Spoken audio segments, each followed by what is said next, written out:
Greetings out there in YouTube land. This is Morris Man. As always, I thank you for coming to my channel. This video is for Jerry. Jerry, I told you I was going to show you this guitar. You said you want to, get a video of it. Sorry I didn't get a chance to do it yesterday. Just had a whole lot of stuff to do. And I also just want to take a moment out to just to, plug it up and make sure that there's not any issues with the guitar or anything of that nature, and it isn't. So this is a Gibson Les Paul replica of the Black Betty. And this is extremely rare to find. It's extremely rare to find a replica that has the same Black Betty inlay. And this is not a sticker over anything. It's actually made with inlay. And I put Gibson on it just to top it off, but it is not a Gibson. Just want to stress that. You also put the Les Paul thing there. Now, I hate to part with this guitar because I actually do have a Gibson Les Paul American made. And to be honest with you guys, let me just say this first. And you learn this as you get older. Just because Gibson makes a great guitar, that doesn't mean that another guitar maker can't make one as good for half the price. We all feel, because we've been done by the marketing, that everything is beneath certain guitars that are made in America. And some of the times that's not the truth. And this is definitely one of the cases. That's not the truth. I have American made. I have a 78 Gold Top. And I'm going to tell you the history behind that one quickly. When I was 16 years old, I used to deliver papers. I used to deliver papers to this man who was a professional musician. And I told him at that time I was just starting to learn how to play. So right out the gate, we had something in common. And when I would bring him his papers, sometime I'd sit with him for a moment because he was getting up in age. And we chat about music, And I love to listen to old guys or older people because I'm like, they've been there, done that. So I need to shut my mouth and listen. It's still, I want to debate them, or I don't think that's true, or blah, blah. I sit there, and just listen and just soaked up all that knowledge and all the people that he played with, the greats. So he had passed away, a couple of years after that. And years later, his wife had tracked me down. And she said, my husband was very fond of you. We never had any kids, but he kind of looked at you as a son figure. I said, I looked at him as a father figure. So long story short, she gave me the guitar. I was quite taken back that this man thought that much of me, and she went on went looking for me, and took a couple of years to find me. So she gave it to me. So I can't sell that one, for just out of respect, I can't sell that one, but if I could, I would. And I already know what's going to happen to that one. When I pass away, I'm going to give it to my daughter, so she can do whatever she wants with it. But this one is just as good, if not better. This one has a little more weight to it to me than the Gold Top that I have. And it's beautiful. I mean, whoever designed this guitar said, I'm going to make a really nice looking guitar. And they did. This guitar is just I'll stick it up to the camera in a minute. The only issue, and this is not an issue by no means, when I got the guitar, all of the knobs gone. So I put these knobs on because they look good, but they are not, actually Gibson replicas or Gibson authentic knobs. So they have a tendency to be a little loose, just mainly these two, they're a little loose. So what you're going to have to do, Jerry, and you go on eBay for about $5, $10 at the most, and get the actual stock knobs like this one. So that's not a big deal. It's just that these are a tad bit big. And why that doesn't bother me is I don't adjust my knobs. I turn my knob.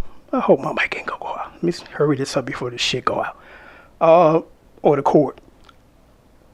I turn my knobs up on my guitar all the way up. So I never have to touch these anymore. And for you beginners that don't know this, because I'm sure the seasoned musician knows this, guitar player, you turn everything up. And if you're going through an amp or a preamp and you got chorus or reverb on it, you turn the volume down from the source or the amplification and not the guitar. If you turn it down from the guitar, it's going to take away some of the reverb and the chorus or any effect that you have on this. So that's why I never touched this. And that's why the slightly wobbly knob is not a big deal to me because I don't touch them. But if I do need to, I do. But, I just thought I would mention that. Okay, my mic's trying to die. So let me stick this up to the camera. Testing.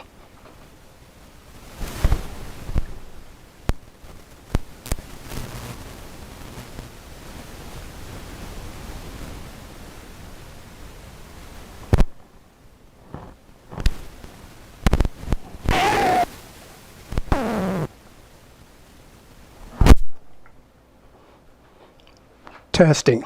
Okay. Now, you might have caught that in the back. There's a name, and I'm going to tell you the reason why I put that there. I don't take nothing for granted. I'm not promised tomorrow. And I told my wife, if I died tomorrow, you know who to give all this stuff to. So I actually label all my guitars, and her name is on the back. It's like, okay, well, you can keep this one if I don't sell it before I pass, because it's very valuable guitar, has a lot of sentimental value, and it's one of the best guitars in my collection. Definitely the prettiest looking guitar, you know. But as far as what's going to happen is if I leave shortly, this is hers. I got everybody else's label, and she can get this one to my daughter if she wants to, which she would, because she don't have a use for all this stuff, you know, because a lot of this stuff, if I die, I'll leave it to her. But I got names on every instrument in here in the event that something happens, so it won't be a thing of, I think he wanted me to have this, or I'm going to give it to you because he might want to, you know, cut through all that confusion, because when we die, our family start fighting over our shit sometime, and it's so unfortunate. But this is a beautiful guitar. It feels good to play. Now, as you notice, he took off the plate, which I'm glad he did, because it covers some of the beauty of the guitar. Now, what I do for you, Jerry, is this is a pretty high-end guitar.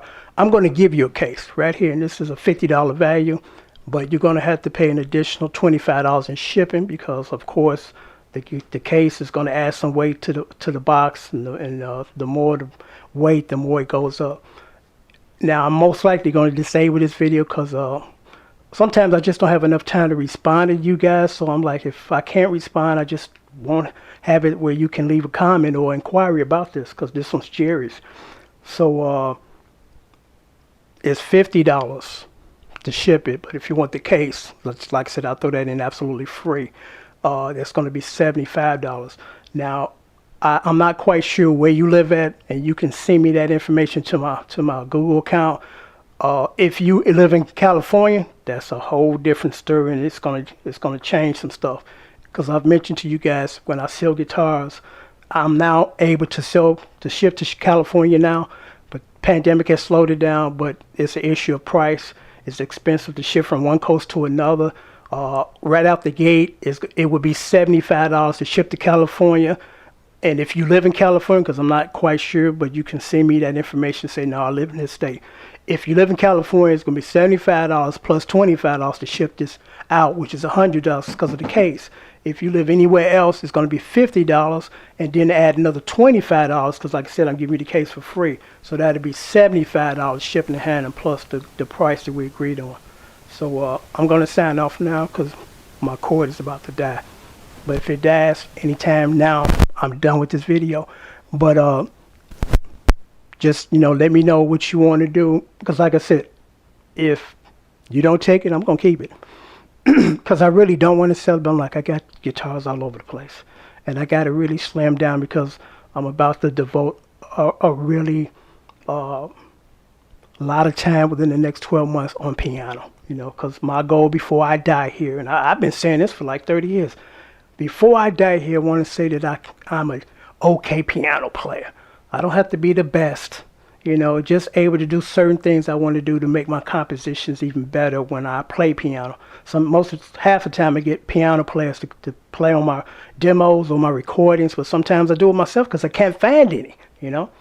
And, well, I ain't going to get into that, but that's going to be my focus for the next 12 months. I'm going to just kind of put down the guitars a little bit. I still would do covers for you guys, but I'm going to spend a lot of time and effort on mastering the keyboard. I've been playing keyboard as long as I've been playing guitar. I play guitar professionally, as you guys know, but I don't play piano professionally, even though I've played on professional recordings playing piano and drums. But I'm like, I want to be able to say that, you know, before I die, you know, and I'm like, I'm not a spring chicken. I could be gone next year, you know, so let me get busy.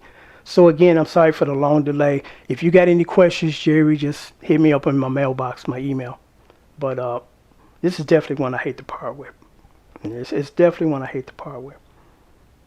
For many reasons, but for one reason is I'm never gonna find another one like this. Cause sometimes I would sell guitars. I'm like, well, I can buy me another one in another couple of months or years if I need to.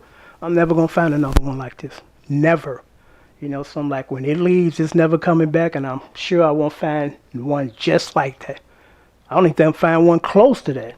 But it's a beautiful guitar. You know, like I said, it has these little things around the side, and it's in great condition. Till next time, take care.